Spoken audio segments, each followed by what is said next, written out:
Um, so number one, how do I feel about what I am reading and seeing? Well, I think it's terrible that these two schools have such a wild difference, even though they're so close.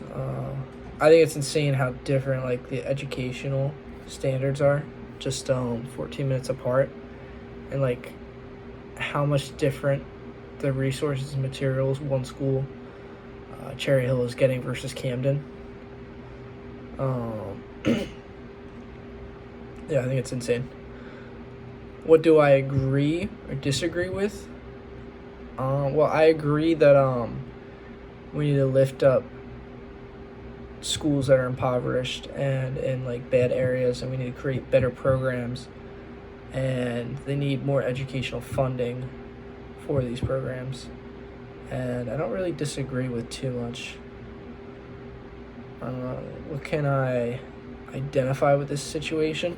Or can I identify with this situation? I personally cannot identify with this because I never went to a school that like had a lack of resources, but I know people that have gone to schools like this. For one, my mom is a teacher in the Philadelphia school district, and she personally sees like the disparities between schools, obviously with the schools in my hometown versus the schools that she's taught at or that she's around. And I'm not entirely sure if this is still a problem because I haven't heard her talk about it in quite a while, but I remember she used to heavily complain about a lack of resources and materials in her school, and also the fact that she didn't even have AC in her school, which can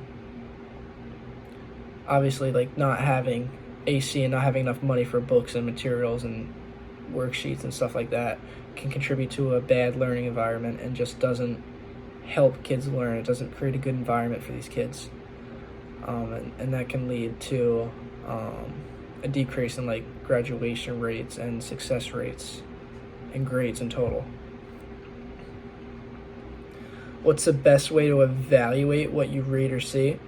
I think it's important to first recognize the problem and the inequality going on between different neighborhoods and different schools, especially when these schools are as close as they really are. And then after we recognize that, I think that we need to find a solution to this problem, which is more funding and better curriculum and just better education for these kids. How does this relate to high school physical education? Well, if you have poor gym equipment and a lack of technology and resources, it can heavily affect students' learning in HPE. Without proper equipment for a lot of sports, you can't play. And without proper like technology and materials, it's harder to teach health aspects. It's a lot harder to teach health without a projection board, and just like teaching on a chalkboard is a lot harder. Obviously not having any packets to give out is harder. Just stuff like that. And yeah, it's about it.